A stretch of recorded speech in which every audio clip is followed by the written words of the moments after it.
Okay, I did something that I truly have never done in Guild Wars 2. This is the honest truth. It had been suggested to me for trying. I was told that I should do it, but I always resisted it because personally I didn't like having the responsibility, which is ironic because I'm a dad. But anyway, for the first time in my Guild Wars 2 career, I played support, and the results were surprising. So let's start this story in PvP.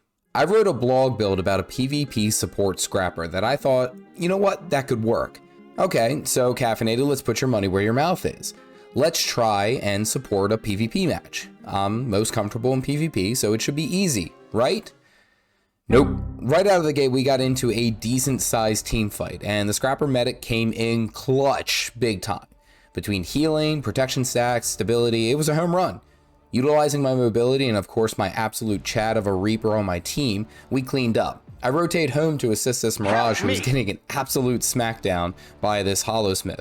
And luckily with my heals and support, he was able to just squeak out. Okay, but now mid is in trouble, so let's go and help them. I get smacked around so much that's like a pinball match, and I get downstated, but this isn't the end of the medic scrapper story.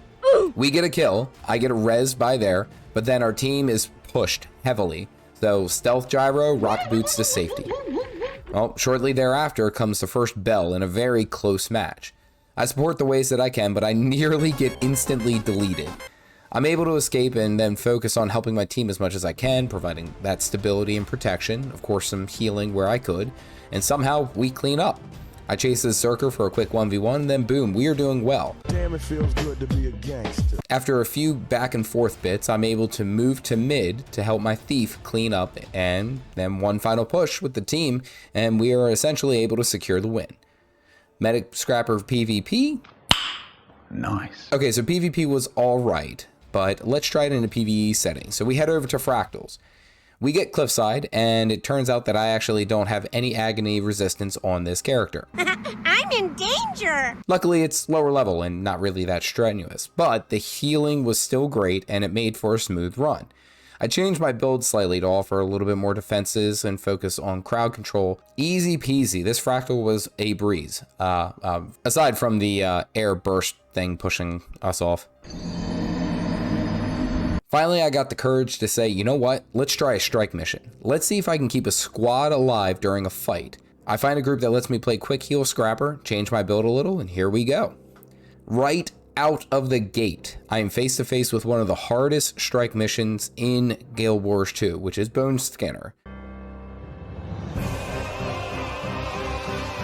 I am responsible for keeping my team alive through this frickin' boss. This is still my first hour of supporting. Well, we pull, and literally right out of the gate, 2 of our teammates get eliminated and gone. Done. Nothing to it. Just obliterated, and now it's an 8-man, and we have to figure out what we can do to keep this fight going. Well, aside from me literally spamming all of my abilities, I needed to keep my team up. Slowly, we started to whittle away, and a little bit more, and a little bit more, making the fight pressingly more difficult. I get down, I'm on death's door, and boom, we had a Scourge that pulled and rezzed us from a distance, and easy. Now, we are okay. It's still a close fight, but we came out on top. Once we survived it, it was a breeze from there. Shock, but did you die? We cleared most of the fast strike missions for Icebrood Saga.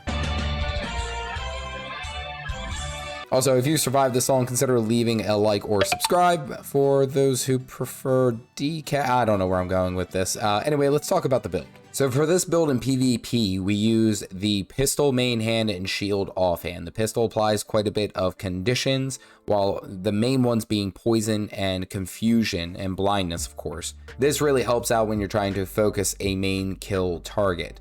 With our shield, our protection increased is through our trait line. I'll explain that here in a minute, but it also offers a bit of crowd control as we go through it, which that also is affected by our trait lines. Static shield is our main block, which is a 2.5 second block, and then you can throw out your shield to daze the target, so it's a stun and a daze. Our skills are Medkit, Elixir U, Rocket Boots, Bulwark Gyro, and then you can either use Supply Crate or Sneak Gyro as your options. For our trait lines, we run Inventions, Alchemy, and Scrapper.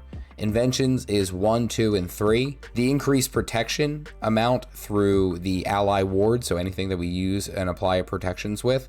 is drastically increased, while the Soothing Detonation, every time that we utilize one of our tool belt skills, will heal allies. And of course, Medical Dispersion is just that, Medical Dispersion. It is such a great healing utensil here. For Alchemy, we run 3-3-2, with health insurance increasing all healing done by Medkit by 7%. Basically to others. The backpack regenerator, so every time that we're sitting in medkit, we are essentially healing over time. And then of course, purity of purpose, which any type of condition that we cleanse gets immediately transferred into a boon. For the scrapper build, we go 2-2-2. Because we have dazes and stuns through our shield ability, this gives us a nice little barrier, as well as also giving our function gyro a daze when it lands. Expert examination gives us weakness and vulnerability when we stun or daze a target. So essentially everything that we can do is applying weakness and vulnerability as far as crowd control towards the target. And then of course, kinetic accelerators, you gain concentration through this. This grants Fury and Might whenever we apply super speed to allies, which will only essentially be through tossing Elixir U, but this is utilized to stun break allies and of course grant them that super speed. For PvP gear, we run the Sage Amulet, which is good healing, good vitality, and a bit of condition damage, so don't sleep on that.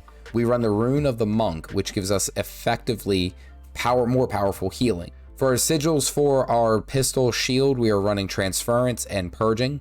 Purging allows us to get a little bit more condition cleansing on ourselves, as the healing capabilities of Sigil of Transference is just absolutely required. Essentially with this build, you are looking to support allies as much as you can, either using your defense field or your function gyro to res allies or grant them some stability. Don't forget that your sneak gyro allows you to get in close and also get allies out.